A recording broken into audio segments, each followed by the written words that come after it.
This is the Inquisitive Minds Podcast. Hey, thank you for tuning in to the Inquisitive Minds Podcast. I'm your host, as usual, Johnny Smith. Today, we have a special guest returning again.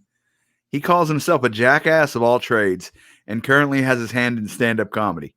He grew up around Erie, PA, which is full of unusual and complex murders. Welcome back to the program, Anthony Morelli. Thank you, Johnny. Glad to be back, man. Appreciate it. How are you doing, man? Anything new in your life? How's COVID treating you? It's pretty crazy. You know, the numbers are getting high up here in Erie County, so I just locked down. You know, I'm pretty content being in the house. It's not a big issue for me, so doing pretty well, man. How about you? I have no complaints. I've stated many times publicly, 2020 has been the best year of my life and still going that way so far. Yeah, I mean, there's silver linings in a lot of it. You know, there's ups and downs, but if you focus on all the negative, that's not how you win life. Absolutely. I've been able to start a couple businesses, able to start some very projects that I just love, you know. But let's get right into it today. What are you going to be talking about today?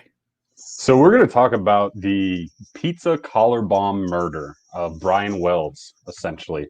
But there's a lot of moving pieces in this entire story, so it's pretty crazy.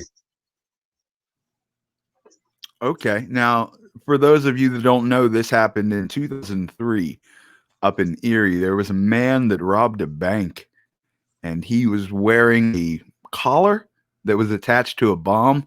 But it's such a more complex issue. I'll just let you start, Anthony.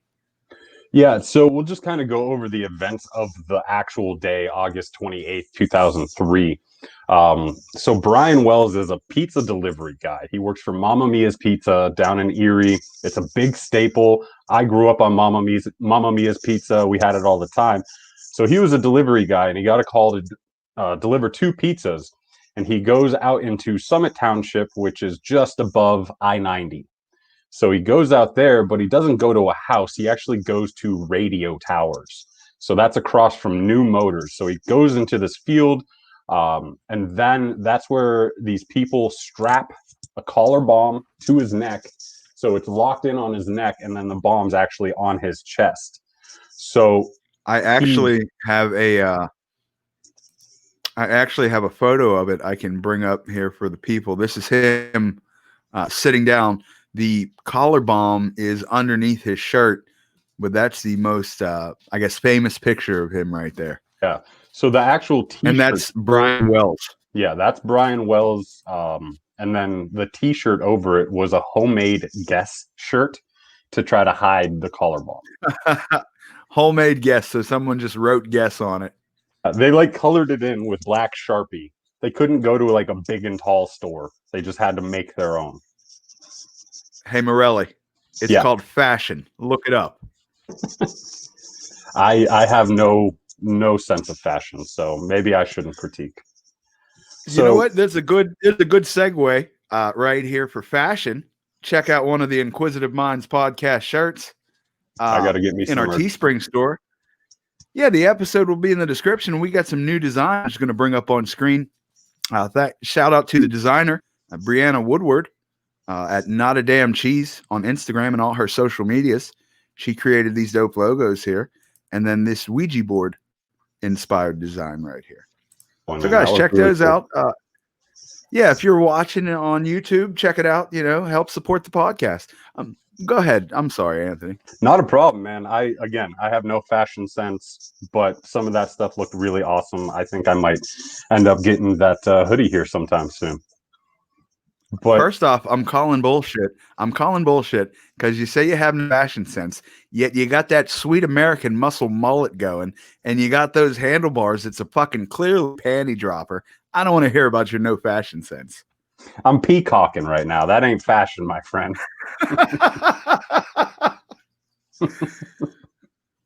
But yeah, so let's get back to Brian Wells. So he goes to this tower. He gets the collar bomb strapped onto him, and then he gets a 9-page dissertation on how to go rob PNC Bank just down the road. So he's told that he only has a certain amount of time between each step that he's supposed to do. He's supposed to go rob the bank, and then he's supposed to go to this meeting point to where he can get one key for the caller and a new note, and then go to another meeting point and get another key to turn off the bomb. So it's like a scavenger hunt. Exactly. Yeah. They put him on a scavenger hunt to rob a bank. This bomb on his neck had various locks and weird stuff. You know what baffles my mind is they thought that he could rob a bank and then have time to just gallivant in the street and complete little tasks. Like police weren't going to be chasing him. Yeah. They gave him 55 minutes to complete all of this. So the state police actually, later on after what happened, they tried to recreate what happened on the same day, same time of day, same weather conditions and everything. And they determined that it was not viable. It was not going to be able to be completed in the time, no matter what. So these people set it up for failure, that essentially he was going to die no matter what. Now, let me ask you this.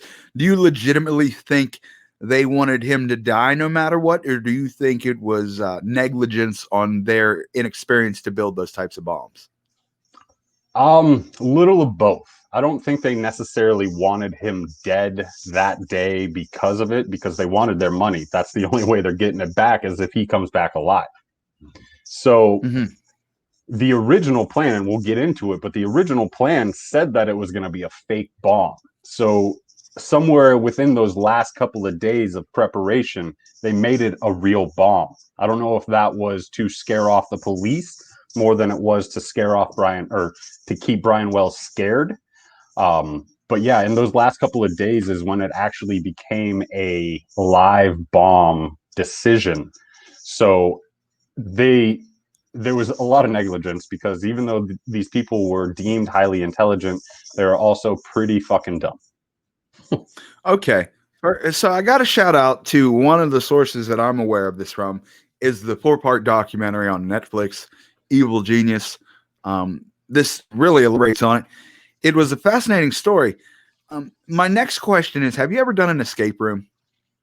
Yes. Yeah. A couple of them. Okay. So those are fun, but they're pretty goddamn intense. I did one down in Texas with my sister and her husband, and we did one that was meant for 12 people, but there was only 3 of us. So we got it completed, but literally at like the last minute. And even though there's nothing on the line, my blood pressure was through the roof. Like, we got to get this. So in the escape room, but on your goddamn neck. So that for all you know, flow down the street built. Yeah. And the thing is, they said when Brian Wells was robbing the bank that he had such a calm and relaxed demeanor about him, almost. Like, I think he didn't believe that it was a real bomb, that he was just having to do this. I have a minor theory on this. And I may be off, but from what I got from the documentary, he was not the smartest guy. He was a bit dim. No disrespect to him. And I think part of the reason he was so calm is because he was legitimately just didn't fully understand the ramifications of what's happening. Absolutely. One thing that I really didn't like about the Evil Genius documentary, like, it was very well done. It was very well done. But they omitted that Brian Wells had special needs. He was not all there all the time. They called him simple within there. They called him slow, but they never truly acknowledged that he had disorders. See, and that's what I picked up. That's what I picked up from the family, from the little bit that they spoke on there. Like, and I thought that was something they would have touched on more, because the whole time when I'm watching him sitting on the ground with the bomb on his neck, him talking to police, he's just saying, I'm not lying. There's a bomb on my neck. It's going to go off. But he's saying it in that cadence. He's very calm. And I put myself in that position. I would not be sitting there. They would have probably tased me by now, because I would have been screaming my head off. There's a fucking bomb on my neck. Get this motherfucker off me. Well, they were even able to handcuff him. Like they had Yeah. interaction with him. They handcuffed him and then sat him down, realized he had a bomb on him, and then spread away. So like there was some interaction that they also didn't really talk about in the documentary as well. Mhm. But so let's Yeah. keep going. Go ahead. Oh, go ahead. I was going to say let's No, keep go going ahead. with the day. So he robs the bank, but with the collar bomb that he has a homemade shotgun cane, walking cane, in case he were to come into any trouble with anybody. So a lot of this is very, very weird. It's all brought together because it's all homemade. So he robs the bank. He leaves and goes to McDonald's where the first note was. So PNC Bank, in correlation to where McDonald's was, is only a couple hundred yards away. So for the people that wrote this note to think that he had time after he robbed a bank to go a couple hundred yards and read a note is beyond me. Like, how do you? Can That's we just setting up for failure. can we attack the logic of the homemade shotgun? Um, first off, if things go bad, here's this gun with one round. You got one fucking shot, kid. And then you better swing that motherfucker for the fences. Or get No, a but home run I after think that. that spoke to his mental deficiencies when I think they gave him that for just his peace of mind. And he thought he had a way out. When another thing, as a logical man, I looked at that and immediately thought, that doesn't make any damn sense. Yeah, all of this, doesn't make a whole lot of sense. So he only gets as far. He gets the note from McDonald's, and then he starts trying to go to the next pickup or drop off point for the hint, and that's where he gets detained by cops. So he actually gets detained, I believe, in the Eyeglass World parking lot. Again, only a couple hundred yards from PNC Bank.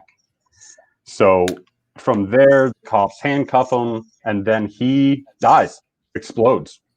It actually goes Yeah. off. Like you said, he says, I'm not lying. I hear the beeping. I think it's going to go off. And it did. And in that first part of Evil Genius, I think within 6 or 7 minutes into it, they actually show him dying. Like they show it explode. I was not ready for that. that threw me for a loop. I wasn't prepared for that, to see that man die on the screen. So that was the events of the day. He only ended up getting away with $8,000, I think, whatever was in the drawers, when he was tasked to get $250,000. Yeah, and when the bomb went off, it left a hole in his chest, but the inside was edged and it exploded out. That's what cut open his chest, but didn't edge deep enough, so it didn't fully explode the way it was supposed to. And this bomb wasn't anything along the lines of professional. It was put together with scrap parts, scrap pieces. The only thing that was like super fascinating about it, they say, was the series of locks and the actual collar itself. They made a big goddamn deal about the collar, the neck. Yeah, it was like, if you can imagine a giant handcuff that once it clicks in, it's locked, and until you get those keys, you ain't getting it off. So they boiled it down. They actually dissected the bomb and realized that it was essentially just 2 pipe bombs that were put in there, but with fake wires and a cell phone that was put in there to kind of throw off the police. So there was some understanding of how to build the bomb and everything. But like you said, they didn't score the metal backing deep enough, so it just kind of bent out rather than throwing the shrapnel through the body. So in order, that's what I hate about these contractors these days, just cutting corners everywhere. I spent my morning replacing a broken window in my home, and you know what we didn't do, folks? We didn't cut any corners because full explosions around here. do a job, you do it right. So Absolutely. yeah, the bomb itself was pretty crazy. The shotgun was pretty crazy too. But let's get into the major players behind all of this, because for a while it was a mystery if Brian Wells was a part of this that just went wrong, or was he an innocent party in all of this? And that's where this documentary really comes in. And our first players are introduced as Marjorie Armstrong Deal and Bill Rothstein. I'm going to put up a picture of all the major players right now, and how they're connected. This is Marjorie Deal right here, the top lady. This is, what was his name? Bill Rothstein? William Rothstein or Bill Rothstein, yeah. And they had lived together for the last, 50 years, off and on dated. It gets more complicated than that. Right down here is the guy who got Wells in the blue, right in the middle. But we'll meet more of the people coming forward. Yeah. So Marjorie and Bill Rothstein are major players in this, but it doesn't even start out as the collar bomb case. That is just bizarre by itself. Nobody knows what's going on. The police are starting to get into that. But Bill Rothstein actually ends up calling the cops to say that Marjorie Deal has her ex-boyfriend's body in a freezer, and he helped her put it there. So that's kind of how all of this starts to unfold. That was, the piece that put it into momentum. For no reason, he calls her, or he calls the police, says, he has to come in and talk to him, that he helped Marjorie get rid of this, or had to help get rid of this body. And the body actually ends up being somebody that was supposed to be involved in all of this. Yeah, you know what? And I'm not going to touch on it just yet because I don't want to ruin the story. But after finding out more information, looking back, this is their eventual downfall, essentially, because and there was no reason for this. Like, I'll get into it later, though. Yeah, well, it seemed that Bill Rothstein started to get scared and wanted to put Marjorie in jail. That was it. But we don't know the relation or why. Like you said, they had dated a long time ago, but it didn't work out. And a little brief history behind Marjorie Deal. Her first husband was found dead, or she killed him, actually, but got off for self-defense, saying it was abusive, even though he was sleeping on the couch when she shot him. So it wasn't during the heat of argument or anything like that. It was just that final breaking point. But during that trial, Marjorie Deal had to be put into, the insane asylum, or, the mental ward 4 different times to get cleared to actually stand trial for mental health problems. Yeah, from what we say about, we learn about Marjorie, is she was an extremely intelligent woman, yet had vicious mental problems that plagued her entire life. She was actually has 2 murders that she was acquitted of in reason of self-defense.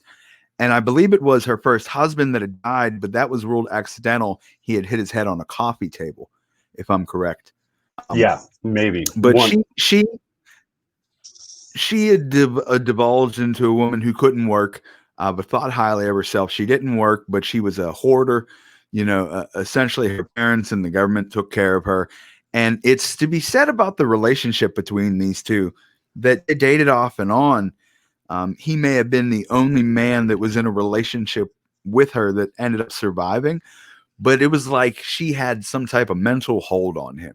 Like, he was enamored with her, and like everything about his essence was drawn to this woman. Were both deemed highly, highly intelligent. And Marjorie Deal understood that she was class valedictorian. In high school, she ended up getting her bachelor's in social work and her master's degree in education. So she was, by all accounts, a very intelligent woman, but bipolar depression and manic depression really plagued her. And she kind of let that run wild and rampant throughout her life. Like you said, the government and her parents took care of her. Her dad was rich, so she came from money. She never really had to hold down a job because she always had that safety net in the back. But what triggered all of this was that Marjorie Deal's father. Oh, go ahead. Real quick, she also had gotten significant amounts of money, excuse me, folks, for insurance payouts and she did some successful lawsuits against people that got her nice sums of money. But she was so hell-bent on not trusting anybody, and that's kind of where the paranoia started to come in, that she became a hoarder, or maybe always was, but she didn't trust banks to where she had piles of cash strewn throughout her house. So it delved deep for quite some time. Yeah, she was a mess at this point. You know, when we get to this point in her life, she is over the edge. Yeah.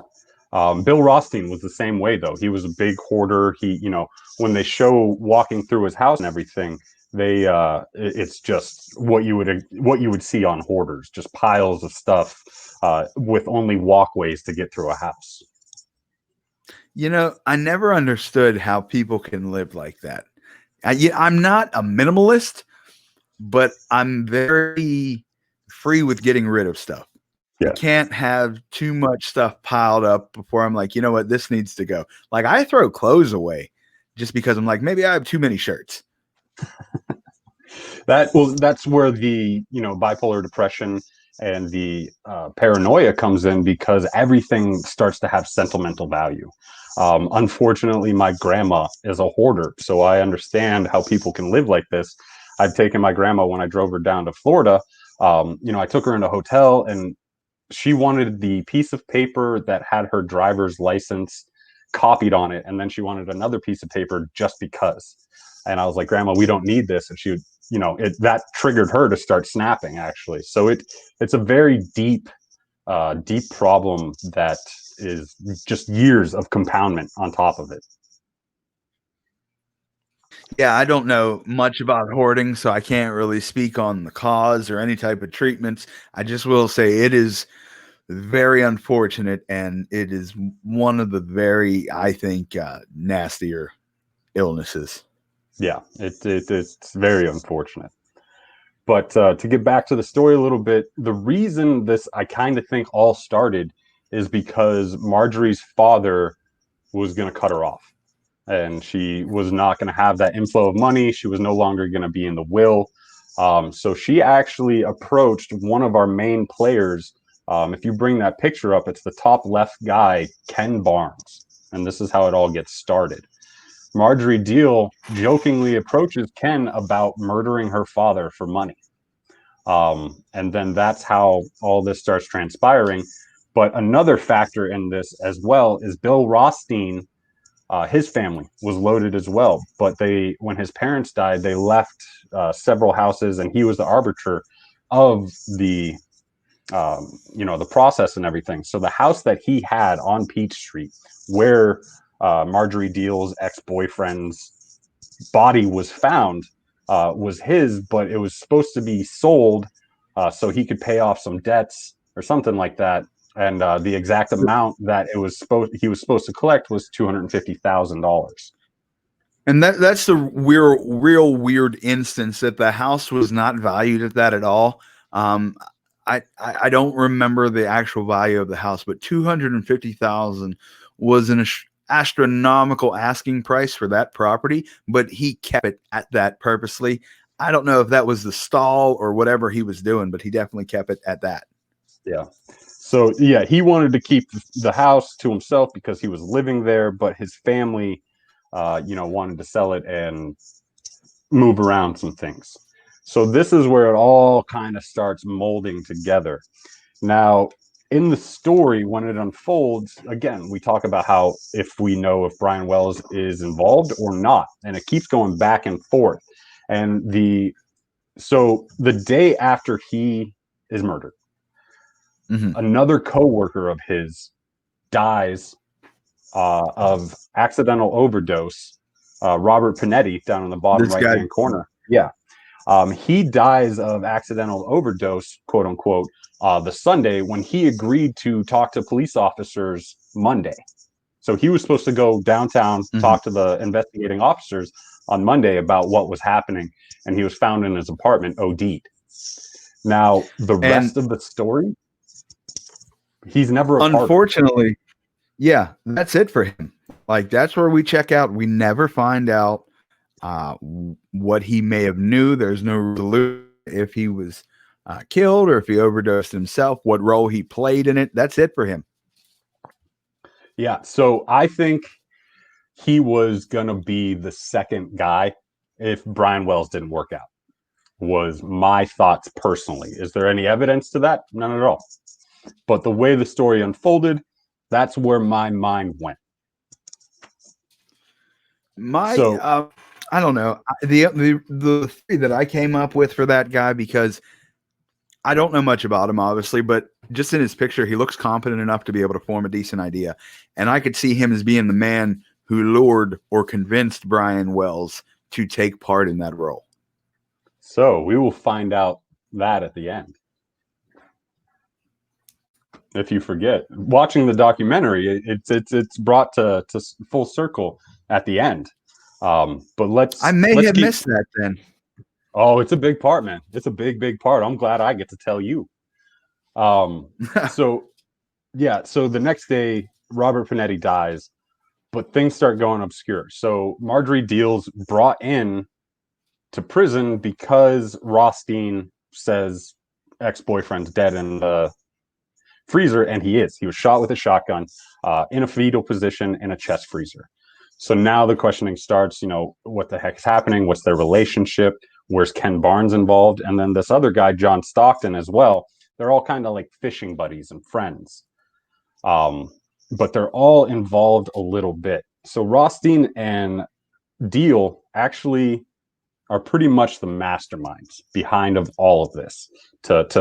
I hate to use that word. I hate to use that word. I hate the fact that this went down the way it did, because they've been intelligent, but they don't deserve this title. No. They don't deserve mastermind. Correct. They did pull it off. I mean, they didn't get any money. They killed somebody. But while all of this is happening, and Marjorie's in jail, and things start to come to light, Bill Rothstein actually dies of cancer. Yeah, couldn't have happened to a nicer guy. Well, yeah. So during questioning, even though Bill turned in Marjorie, he still would never flip on her. He would never bring her about in this case. He didn't put her as the main culprit. He was very much weird. It was this weird connection they had to, even at the end of it, he wouldn't ship her down the river. Yeah. He put her in prison because it was kind of romantic.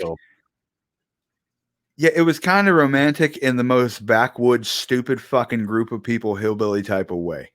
Yeah, it quite perplexing. Like I can't fathom it, but I also don't live in those circumstances, so it's something that I shouldn't judge.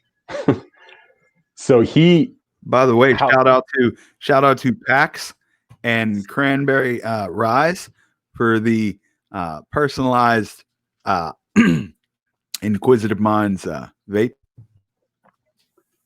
That's very cool.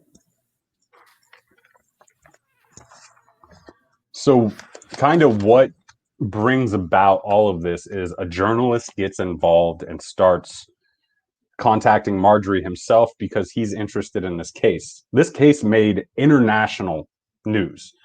Japan, UK, it was all over the world because it was the first of its kind. I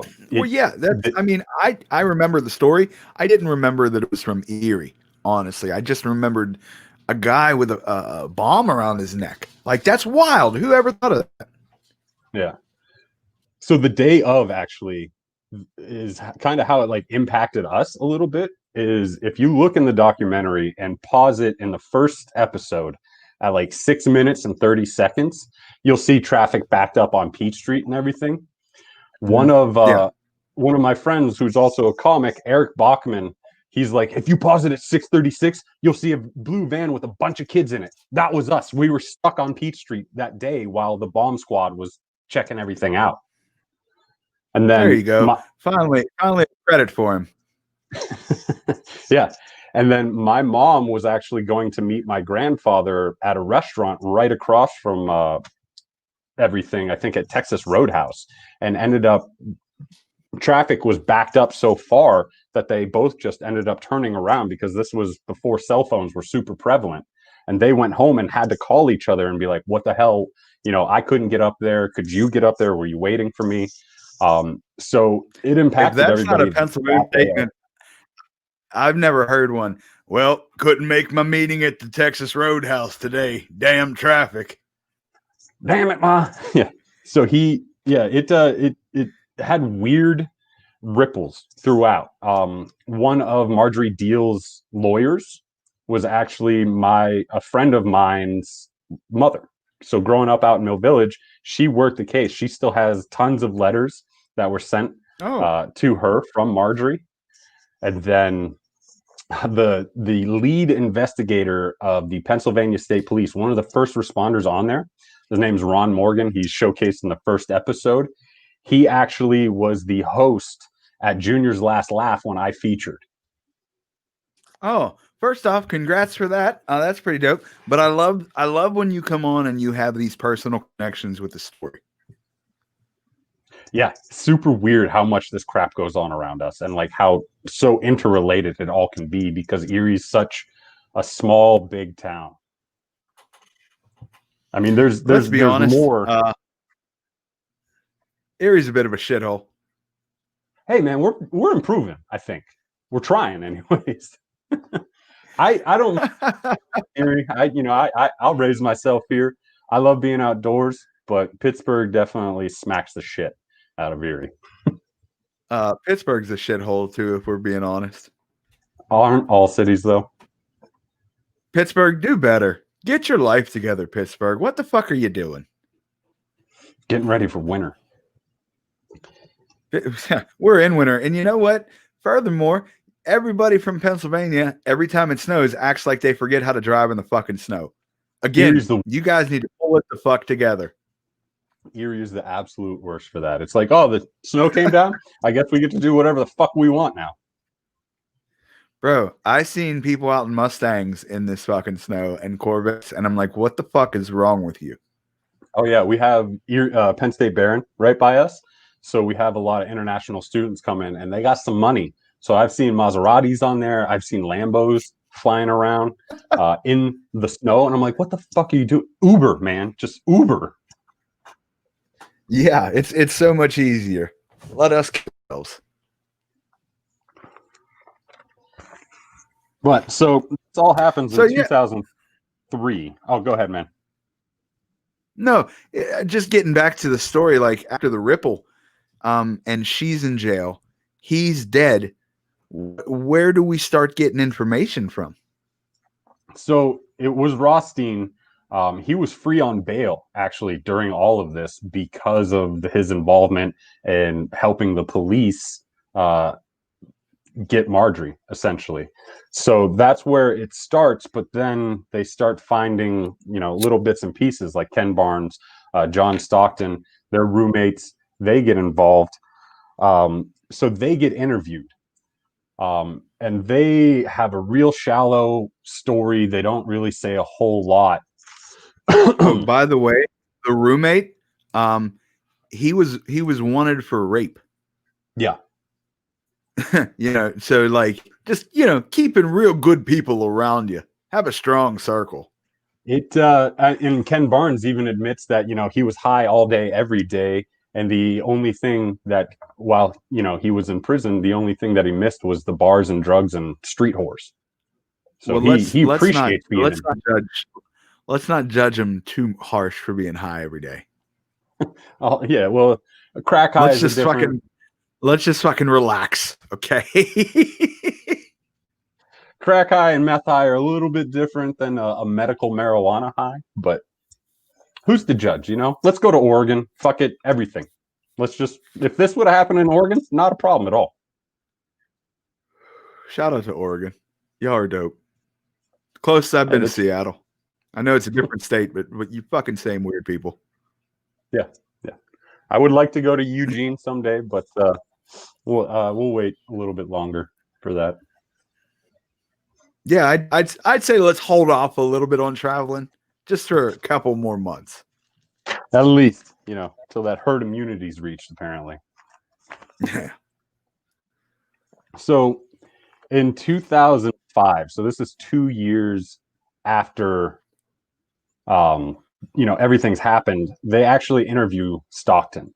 And he, like I said, hesitates to say anything, gives real shallow answers. So he doesn't give a whole lot of information. But then Ken Barnes is interviewed. The detective stated that from his years of experience watching his body language, he was answering like a man who had a lot of information inside of him. Yeah. So they finally bring in Ken Barnes because he's involved, and he gets interviewed, and he actually admits that Marjorie approached him to rob a bank and to kill Marjorie's father, and she would pay him for the killing of her father with the bank robbery money. So this is where information starts to get put out there a little bit. I'm just watching this too, and I'm thinking I live my day-to-day life pretty, I don't know, it's calm. I wouldn't say it's boring. I don't bother anybody. I don't do anything real negatively to impact the world. And there's just people just being scumbags to the fullest, like just out here being pieces of shit. And during this interview, when Ken Barnes was describing the conversation he had with Marjorie, he made it sound like, oh yeah, she offered to have me kill her father. And just jokingly, I wanted to see if she would give her some money because, I wouldn't kill anybody. Like, I'm sure it was a much different conversation, you horrible, horrible pieces of shit. From what we understand, there's a woman who comes up later on in the story who's a prostitute, but there's a three-way situation where Wells would come to Ken Barnes's house and have sex with the prostitute, and the prostitute would take the money she got paid and go downstairs and buy crack from Ken Barnes, and this is how that cycle would go in that fucking house. So I hated how he tried to paint himself as like a lighthearted, fun guy. Yeah. He, it's that guy that you would meet in a hole in the wall piece of shit bar that would be sitting there bragging to you about all the shitty things that he's done throughout his life. Like that's the kind of person that this is. But upon saying that, Ken Barnes actually finally comes out and admits that he was a part of the heist and that Marjorie was the main person behind all of this. So that's a huge break in the case. But it's still really not determined if Brian Wells was a part of this. And that's kind of where all of this revolves around is, okay, we're finding out who killed him, but did he get involved? Was he a part of this situation? And so with Ken Barnes being interviewed and admitting it, he says they had a meeting, a pre-robbery meeting the day before, and said that Brian Wells was there. And then there was also a witness that was driving that day on Route 19 where the towers were. And the witness says that he saw Brian Wells pull out and actually had to slam on his brakes to avoid hitting Brian. So that doesn't bode well for Brian's involvement in this. But Ken Barnes is also a piece of shit that doesn't tell the truth all the time. And that's brought up quite a few times because every time he tells this story, it falls apart a little bit more. Now, yeah. Oh, go ahead. It's just, I just keep going back and forth to like how these people are just scheming this crazy plot and just being complete fucking human garbage. Yeah. And like no one in this story comes out smelling like roses. Like absolutely no one. No, they're all pieces of shit and they smell like shit. So John Stockton's involvement, actually, he was a part of the heist. He was supposed to be a lookout man. And when he interviews, his lawyer gives him one of the sweetest deals available. He gets complete immunity for testifying against Marjorie Deal. Complete immunity. Now, so mind you, I don't think that was all that. I mean, I don't think it mattered much. It was a sweet deal, but I don't think it mattered much because while he got this deal, he was serving a prison sentence in Washington State for rape. So he wasn't he wasn't living a good life. Yeah, but the whole reason, behind this is with the Brian Wells dying during a bank robbery, that brings into play the death penalty. So a lot of people do whatever they can to avoid that death penalty. They'd rather live in prison for the rest of their lives than get executed. So that's a main driving factor for a lot of people in this. So not me, man. Not me. I don't know about you, Morelli. I've been in. I couldn't imagine being in there without an end date, living the rest of my life. Give me the fucking death penalty. If I'm going away for something serious, just kill me. Fuck it. I don't want. If they give me the alphabet, yeah. Why do I want to live my life, the rest of my life, in fear of getting raped every day? Like, not down with that. Jesus, that's such a crazy stereotype that everyone jumps to. Like, do you fear getting raped right now? No, I also don't have murderers behind me showering. Anthony, you've been in my presence, right? Yeah, I'm not scared of you at all. Did you ever? Exactly. I'm an ex-prisoner. There's plenty of people like me in there. There's no one's in there like fucking butts too, though. No one in there is constantly like, all right, whose booty am I taking today? Like, that's crazy. It happens. Don't get me wrong. People get raped, but it's not fucking Oz, man. It's not Oz every day. Well, I want to keep those fears because it makes me a good individual in society. So don't ruin these things for me. Wow. Heaven be gone. Morality be gone. I just don't do bad shit in order not to get raped. Hey, whatever works, bro. Whatever works for you. So yeah, he ends up serving his term for rape while all of this is happening, but gets immunity from the death penalty, is what it all boils down to. Shoot me in the fucking head.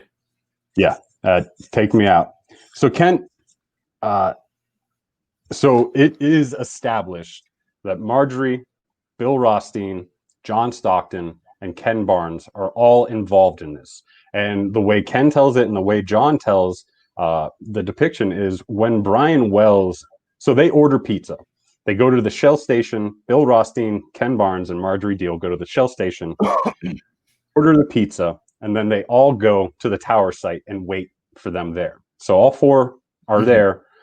When Brian Wells arrives, he delivers the pizza, puts it on the trunk, and everybody starts eating pizza, and Brian sits there waiting to be paid. So that's a very big part of this. He's waiting to be paid, and while that happens, John Stockton comes out with the collar bomb. Brian sees this and starts backing away and wants to leave. That's where Ken Barnes kind of tackles him, hits him, and says, "Quit being a puss."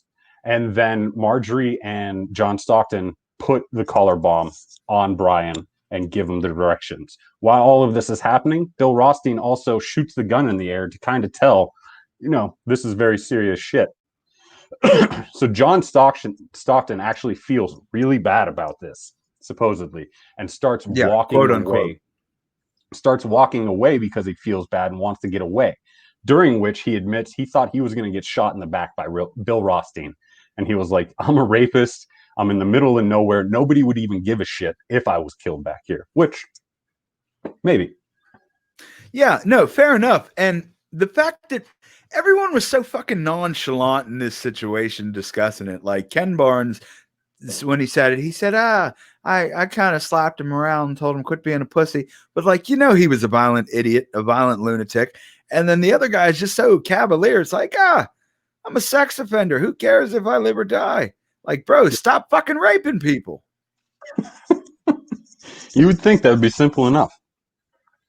Like, yeah, step one, stop fucking raping people, you weird piece of shit. Yeah.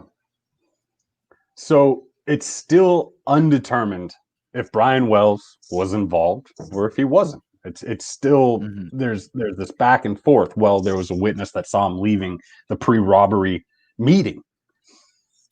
Nobody knows. So let's enter Jessica Hoopsick, who is that last bottom left that I had mentioned before. And so we'll pull her up. And by the way, shout out to my friend Dan Brady. You know him as a stand-up comedian and co-host of What in the History. There we go. I want to say check out our episode this week on the Silk Road if you're watching. But I was talking to him about this episode, and he said we can go to the diner where she works currently. Oh yeah, she's still in Erie. She left for a while, but still lives and resides in Erie. It's pretty crazy. But yeah, so she gets entered, and this is where it gets weird because she ends up going to court and testifying. I think I might be. Let me check my notes here real quick. Just throwing shit everywhere, I guess. Yeah, man. He's a goddamn wild man. These Erie folks, I tell you what, they're all the same. Whether they're smoking meth and fucking a pizza bomb guy or fucking trying to take notes about a pizza bomb guy, they all look like they go to the same meth dealer, is what I'm getting at. There's quite a few of them around here, actually. Yeah. You know, I tried to tell a joke about meth up there, and man, I struck a nerve with some people. Well, we have a little bit of pride up here, unfortunately. Yeah.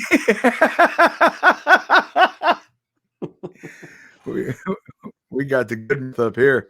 Don't be coming up here, you piece of shit. We get ours straight from Albuquerque.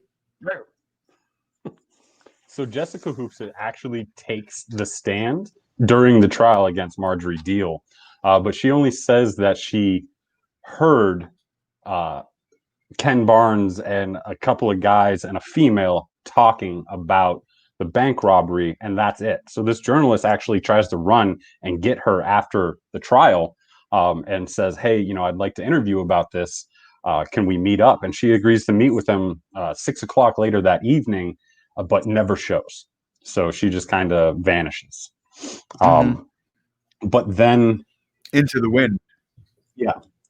But then the journalist actually hears while Marjorie's in jail that Jessica Hoopsick got brought in to the same jail on drug charges. So Marjorie and Jessica are in the same prison at this time. And she ends up going up to Marjorie and saying shit, or Marjorie goes up and says shit to her. So the journalist immediately.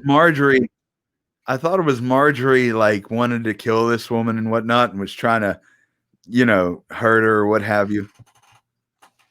Just because Marjorie is a fucking lunatic. Like, she's super paranoid about everything. And she, like, the whole time during the conversation, she wants you to know how smart she is. Like, she's trying to brag about it. Like, look, I know I'm smart. I'm very intelligent. Like, look, lady, just shut the fuck up and get to the point. Well, if you listen to her interviews or if you read like her notes or anything, you can see how erratic she was. She didn't really let you get a word in edgewise. And, you know, Jean Placidi, who was her main defender, said it was like talking to a brick wall, essentially, or she just wouldn't shut up. So it was very, very hard.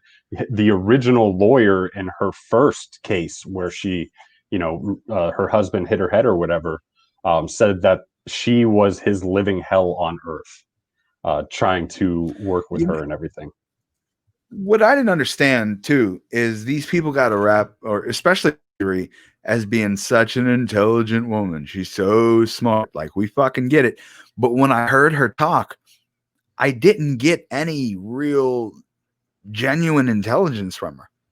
Yeah. I got a woman who just kept saying words until some of them strung together. Like, she wasn't smart. She wasn't coherent. I don't know what she was like in her younger days.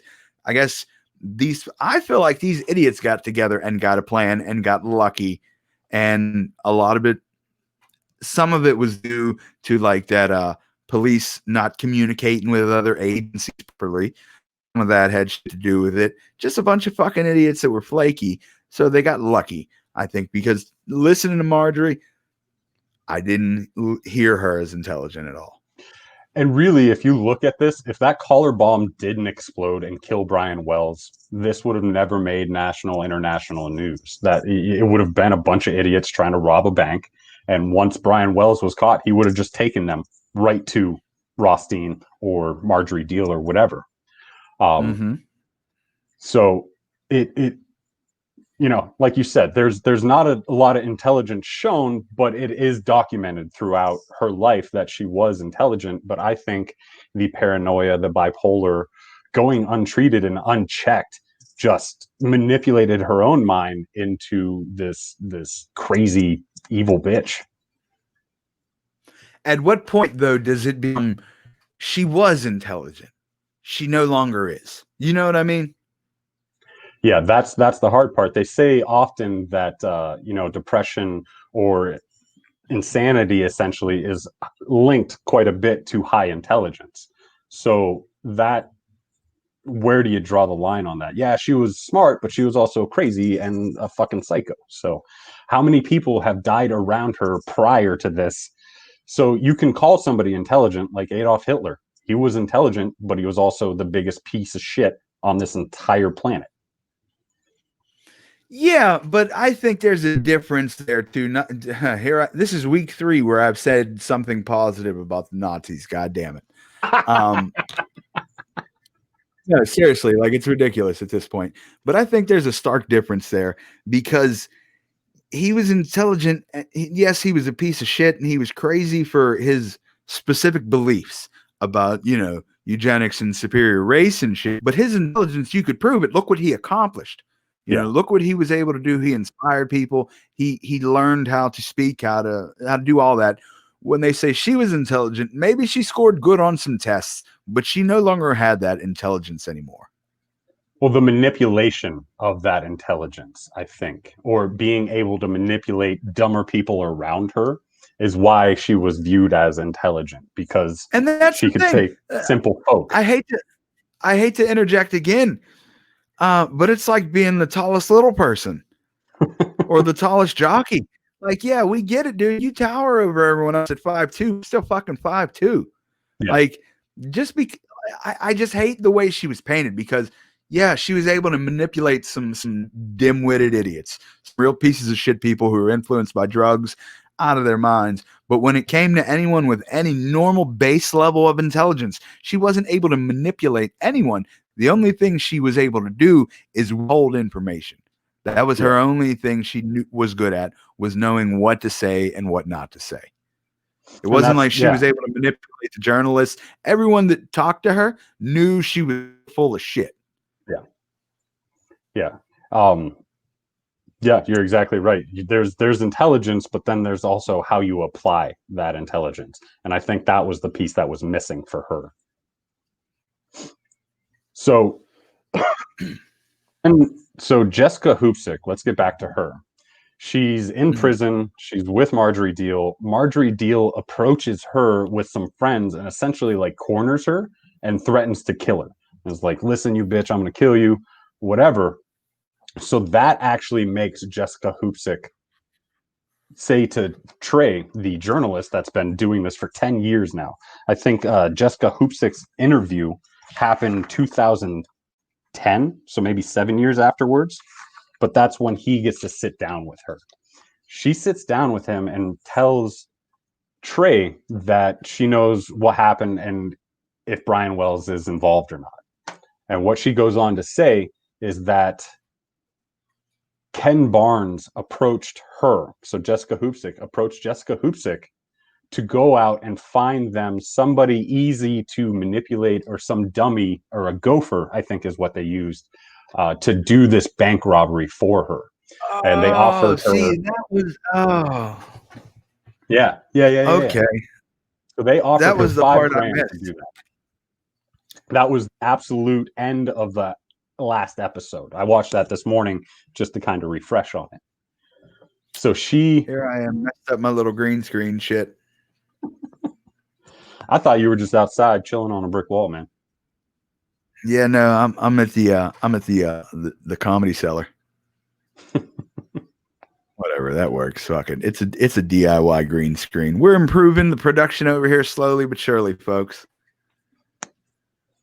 So yeah, they offer, or Marjorie offers Jessica $5,000, or Ken Barnes offers her $5,000 to get them a gopher to commit this crime.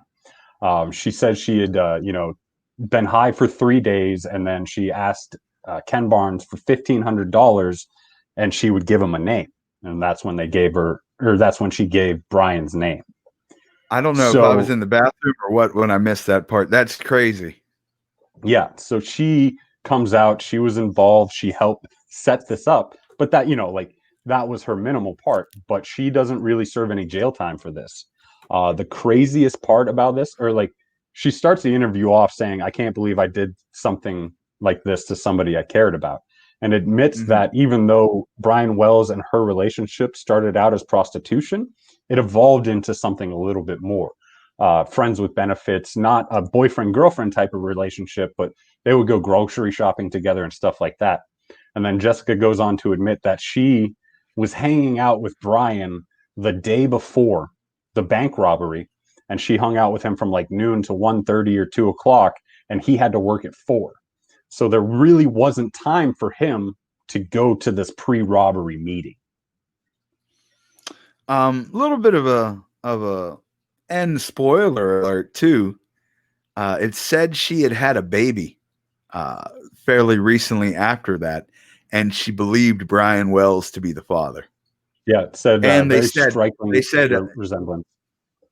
Yes, so I don't know if that's a good thing or not. Like, oh yay, Brian Wells lives on, but yeah, did he really need to? Yeah. How do you feel for this kid that's growing up and then gets to watch how his dad was murdered on Netflix? Yeah.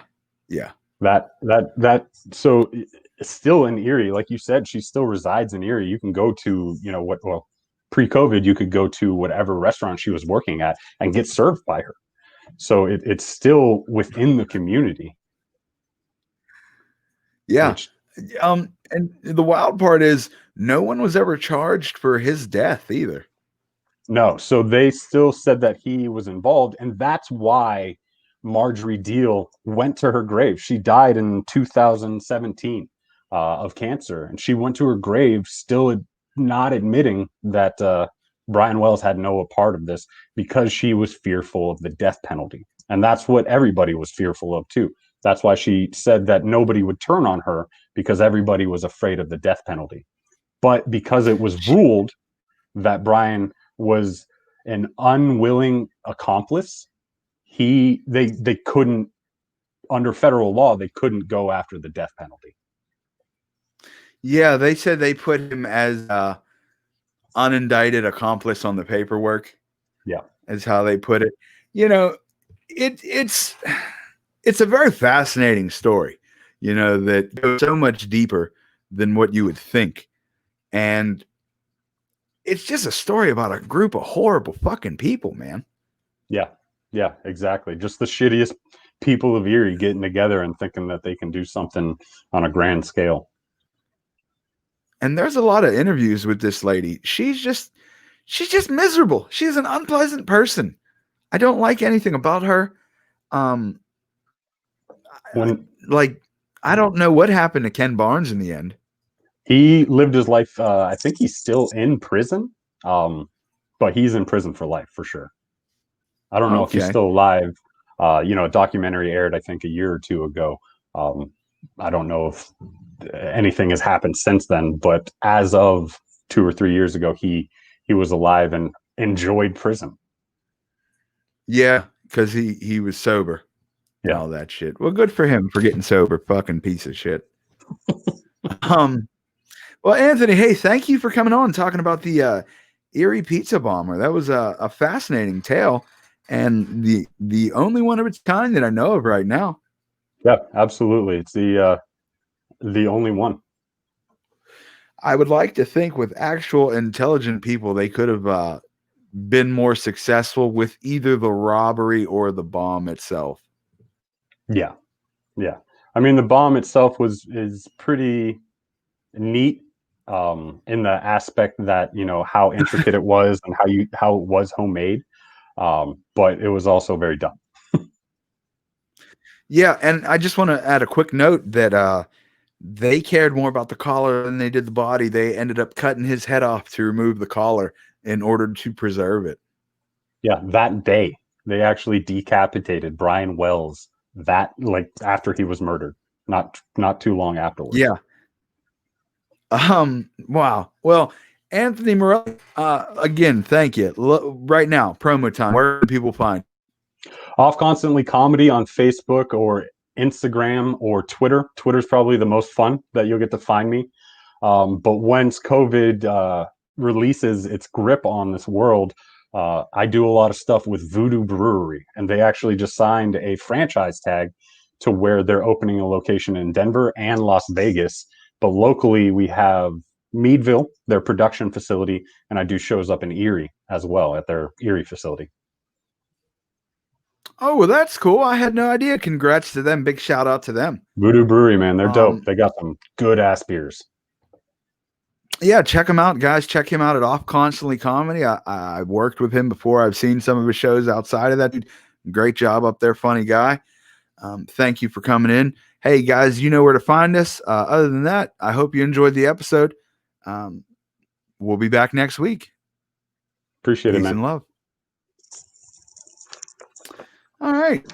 Great. Thank you, brother. Not a problem.